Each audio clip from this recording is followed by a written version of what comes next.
Hello YouTube, Mr. Fox here, and so a couple of things. So first off, the snow is not the cause of the lag from the previous episode. That that was just because our video was rendering for my stepdad, and I did not know that that was gonna mess up the dolphin and recording and everything. Um, but my stepdad did inform me, so I knew better this time. Uh, Wait, did Shihram change, like, at all? I don't think he did. Um, yeah, also, it has been over a week since I recorded the last episode. Whoops. I mean, at least it's not, like, 2 weeks or a whole month. That's nice.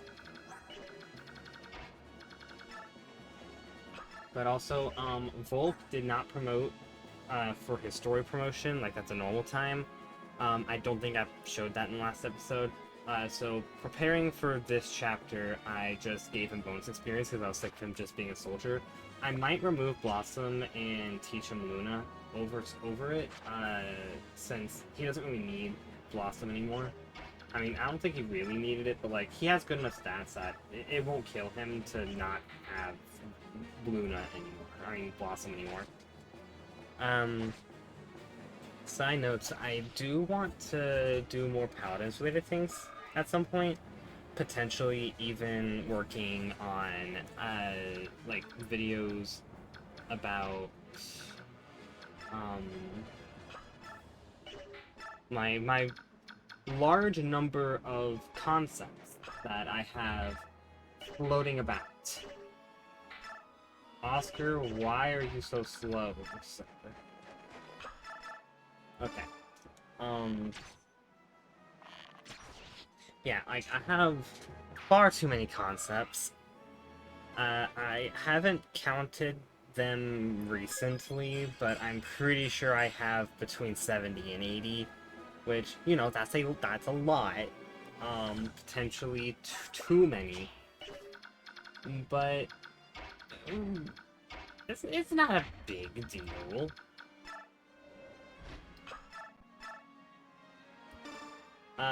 Anyway, I will go ahead and, like, give a very brief, kind of vague description of the one that's been, like, living in my head rent-free as of, like, yesterday, day before, one of those. She is a water mage, she's a support, and she's plenty fast, but she doesn't really share that speed with her team. Instead, she slows down enemies, and then she has good damage and healing, and she's like a mini Torvald, and she gives a lot of shield. There's a lot of shielding. And also today I changed her ult for the second time. Originally it was a big AoE heal that also cleansed damage over time. And then I changed it into a line AoE thing, kind of like Amani's Inferno Cannon, but just a single instance and longer. And it did healing and damage and affected CC for both teams. Um,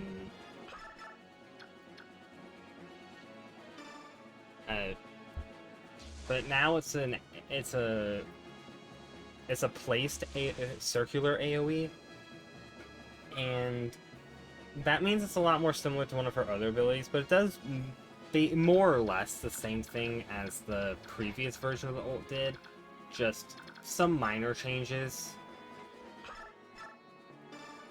Like, one of the effects was replaced with 2 different effects.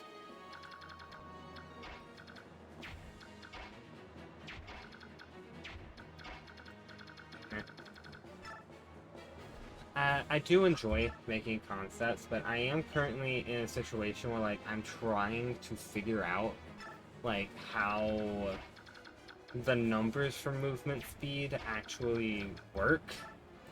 because so I do get most of my information from the wiki, uh, and like it lists Yagoroth's movement speed as 585, but which is apparently about 45 units per second, which, you know, 585 divided by 45 is 13. So I thought, okay, let's divide the number by 13. That should be the movement speed. Well, then I looked at other champions, and the the the the result of dividing their movement speeds with their actual units per second were 16 point various different things. So it seems it's not equivalent, which is somewhat annoying because I would like to know how it works so I can be as thorough as possible with my numbers. Like, is there any reason to be that thorough when I could just put the units per second and just not bother with the other number? Like, I could do that, but I'd also have to go back and change so many other concepts to list those. I mean, I guess I don't have to, because I fairly regularly add new notations and stuff to how I communicate information. Like, early on, I listed the cooldown for abilities at the very end of the description, but then I changed it to be in parentheses a certain, like, the number of seconds. And then I realized that I didn't have a way to differentiate between abilities whose cooldowns start as soon as you press the button, or as soon as the effect happens, if there's like a casting time, or versus abilities whose cooldown doesn't start until the ability is completely over. So I started having the UA and DE notations for it. So upon activation, duration end. And then SC for special conditions if it doesn't have a traditional cooldown, or if the cooldown is different depending on certain situations, like circumstances. And then I have, like, I've recently started adding in, like, a point in time in which you can cancel a reload animation. Which I put in for little reworks I did for Genos and Ying, but didn't include them in my regular concepts. So I have started doing that. And also, yeah, I think it was this morning. I have no sense of time. But I reworked an old concept that was 5 characters in one, basically. Like, he had a passive that was kind of like Octavia's, where you can choose one. You were given the option to pick a one of 5 different kits, and it gave you a different health, movement speed, and entire kit plus talents to work with. I didn't bother making cards because there's really no way to make cards for a character like that. Or, like, I guess there technically are, but it would be so... what's the right word?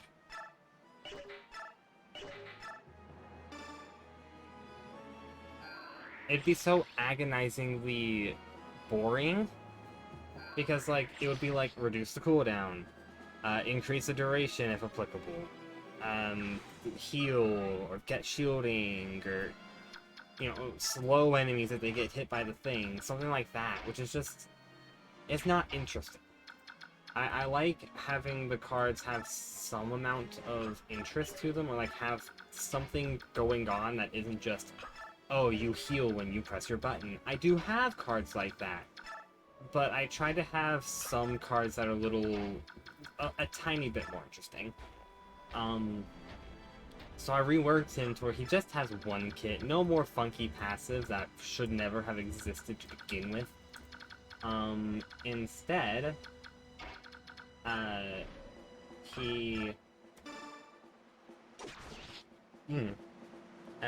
He just has one kit, like I said, and so his whole thing, like his 5 different kits, each corresponded to a certain element, or yeah, I guess functionally it's just different elements. Because I made him after I made 5 different concepts, each of whom are based off of a... Wait, no. Yeah, they're based off of a different element. And those 5 concepts, we have someone who does electric magic, someone with fire, someone with ice, someone with wind, and someone with water. The water is the support I mentioned earlier. And the wind one was the one made first, and I think I made the fire and ice second, and then electric, and then water. I don't remember because it's been a while.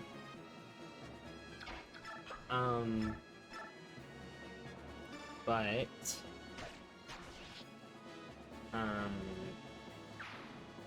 we're seeing how well my brain wants to function today, I guess.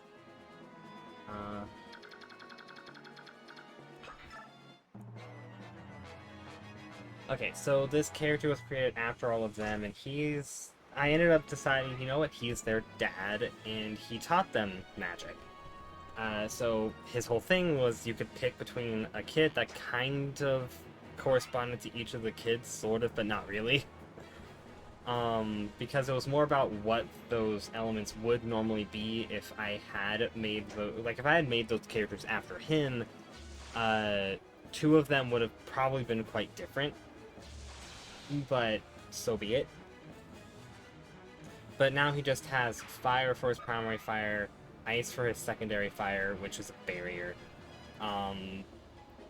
lightning for his ability 1, wind for his ability 2, and water for its ultimate. Making things so much simpler for me. And I can actually make cards now if I decide I want to.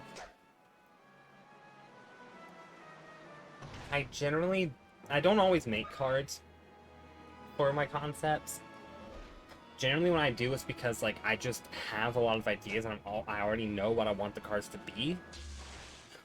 Or I just really like the concept and want to make cards for it because it's a concept I've decided I love and would want to have everything for. Like the water-based support and some other concepts even have voice lines and descriptions of what they would look like, which they already had. Like a lot of my concepts already come with like art for them. Like I didn't make them. I didn't ask anyone to make them. Just various things that either inspired the character or I just was like, hey, this works as a description for this character.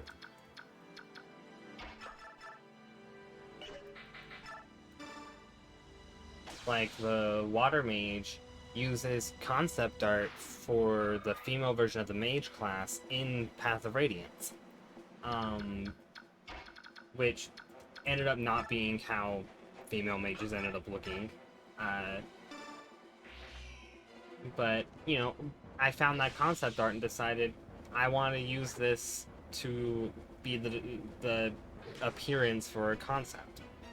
But I've also used, like, for one of my favorite damage characters I've made, she uses the official art for Fallen Morgan, female version, like Fallen Female Morgan in Powerful Heroes.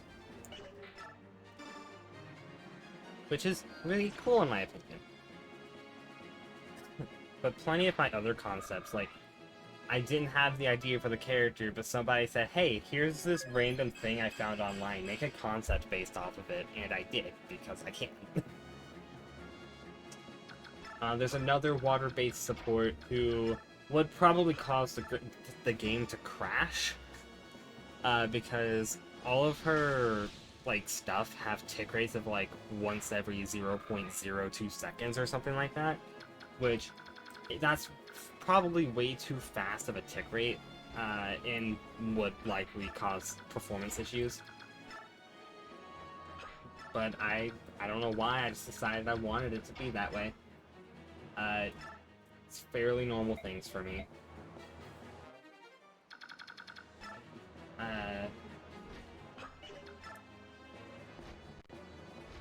There's also a couple of Fae who don't look anything like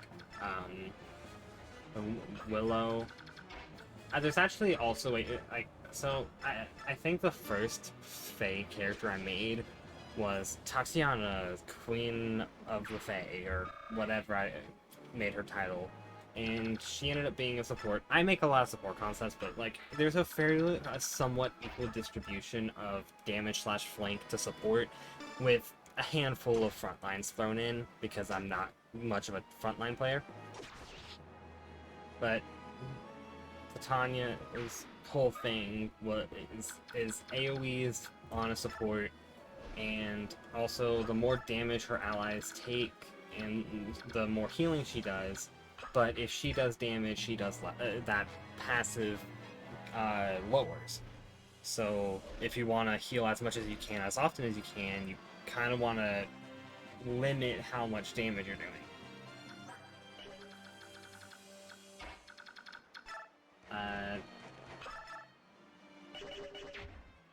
Then there's also a flank named Felicia, who uses a sword and summons plant creatures to fight for her.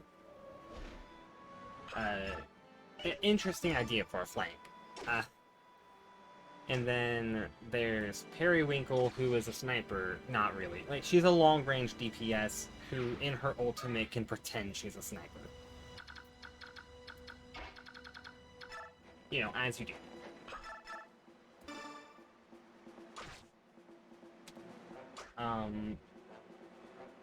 Yeah, sorry, I'm still not quite functioning at the moment. As I'm sure you can tell. Oh yeah, did I give you Flare? Anyway. Yeah, Felicia and Miss Ma'am, Periwinkle, someone just threw, like, a friend on Discord just threw some art from the internet at me, and I turned them into concepts. You know, it might not be it might be an interesting idea if I started, like, if I, promoted my Twitter on here, and was just like, hey, throw things at me if you want me to try and make a concept based off of it or something. I don't know if I'd want to do that, but I can give it thought. And I'm not saying don't do it, because, like, if you want, I don't see why not. I don't really have a reason not to do that.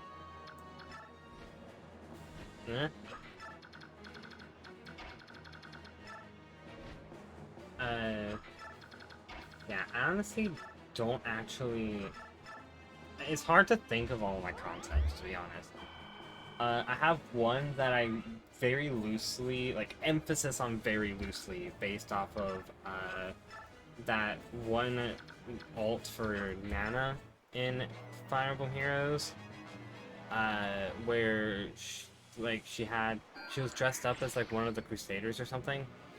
I don't remember what the whole deal was with that, with those alts. I don't remember. And then I have one based off, again, pretty loosely, off of the main character in One Shot. You know, that game where you basically tell this small child where to go with a light bulb that is supposed to be like the sun or something. I'm not entirely sure what the premise of that game is. It's something I'll figure out. Eventually, maybe. Potentially not. I have one concept where, like, she does crystal-based magic, so there is some amount of inspiration from Dark Souls. But also, she does, her ultimate, she summons a really big dragon, kind of like Amani does, but it just kind of plops down behind her, and then just does its thing. She doesn't control it. Is that potentially making it a little strong compared to Amani's ult. Maybe. I mean, it's immobile, so if she drops in a bad spot, you can just run away. That's also an old concept. I could possibly update it at some point. I always have that option. If I don't like my old concepts, I can just rework them.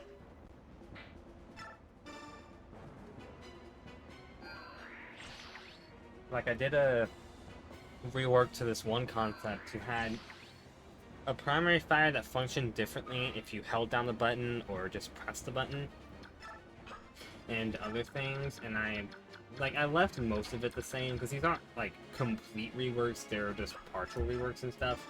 So I just changed a few things, made her primary fire less weird. I don't remember what other changes I made, but I could look, because...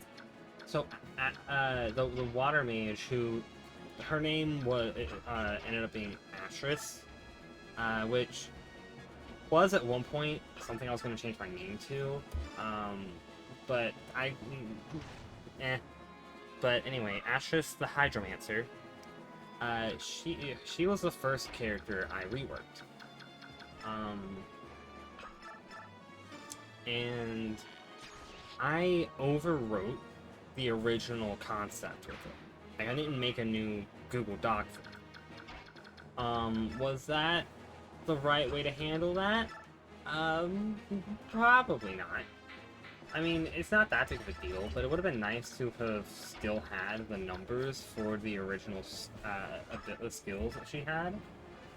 Like, her heal used to function very differently, same thing with her ultimate. And, like, I don't remember the specific numbers, so I know, like, more or less what they did, which, so it's not as big of a deal, but it is still annoying, because, like, I had a character who did certain things, and I just removed those things, and I don't remember them anymore.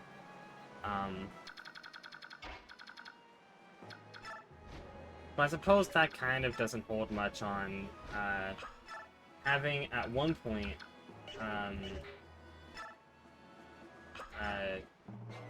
wait, well, where was that thought going? We love my brain, don't we?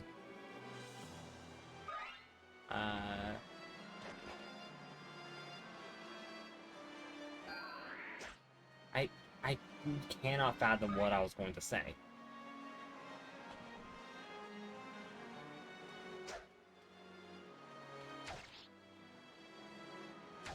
Oh well. Well, I guess I've been spending most of this chapter talking about a game that is absolutely not Fire Emblem. But I mean, some of my Paladin's concepts have been, like, based off of Fire Emblem, so I guess it's not, you know, it's... not everyone who's here and cares about Fire Emblems is gonna know about Paladins, but, you know, if you like both, that could be interesting to you. I don't know. Yeah. As for Fire Emblem, that ROM hack that I mentioned in the previous episode, I have been enjoying working on it. I got to the Chapter 9 stuff. I have the chapter put together, and everything is working, but I haven't put together the end event yet, and I haven't started working on Chapter 10.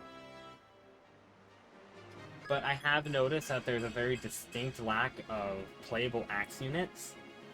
The fourth character available to be used by the player gains access to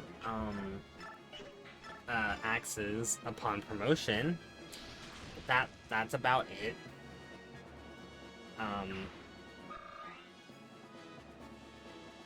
Aside from that, there isn't anyone who uses axes. Aside from a character that I did recently put together who's a berserker, and he has very berserker stats. Really big HP and strength, kind of mess skill, speed, defense, and his growths are entirely in HP and strength, and not much else. You know, as you do.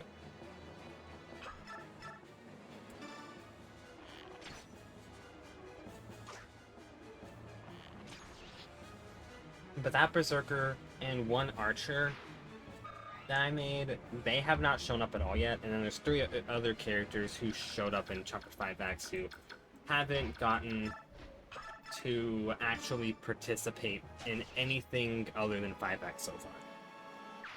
Partially just because they were leveling up very quickly.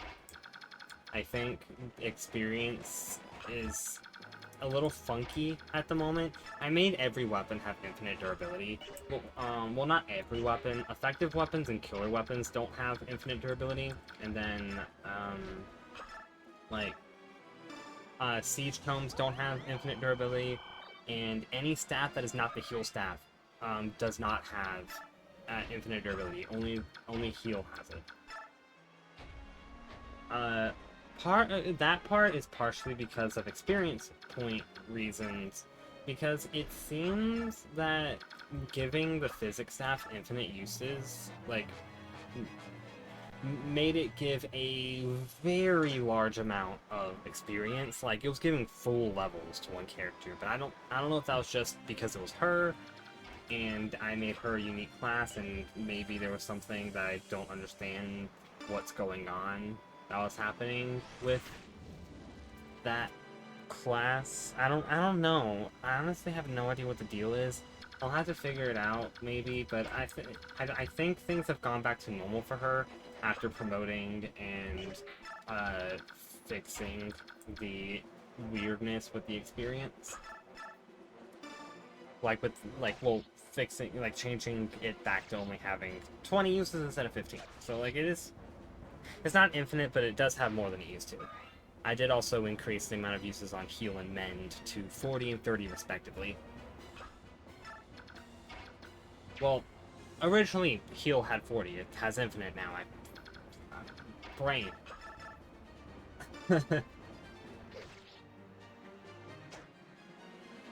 But yeah, that's fun stuff.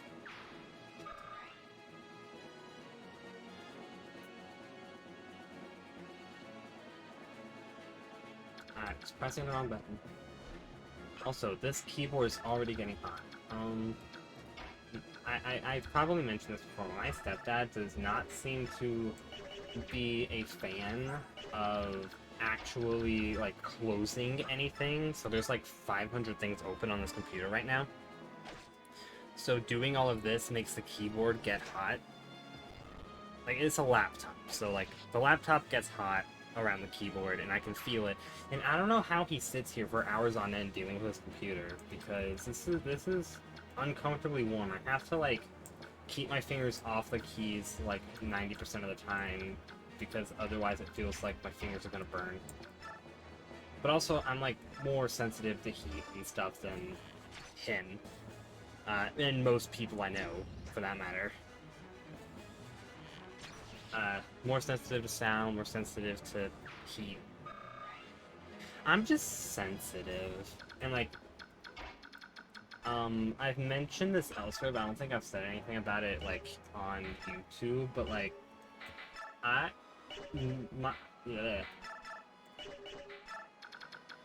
as you can hear, my brain, no functioning.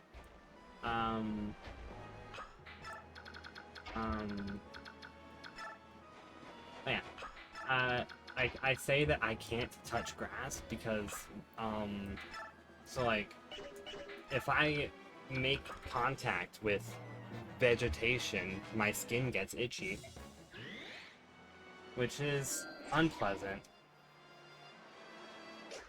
I would personally prefer to, you know, be able to go do things and not be itchy the whole time.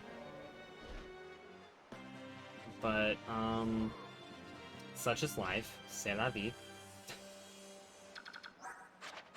Is she benefiting from him being there? I think she is. Yeah, she's getting that big stats from having friends. I'm not sure who I'll give the experience for beating him up to. I mean, I could give it to Mist. Levels. I guess Volt can have it.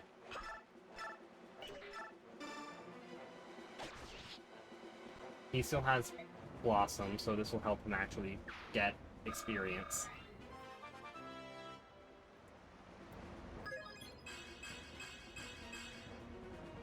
And good level. I would appreciate more skill, but it's fine if you don't get much.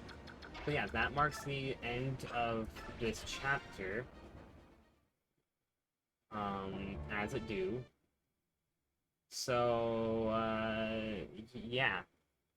I still don't know how to end videos, so, adios.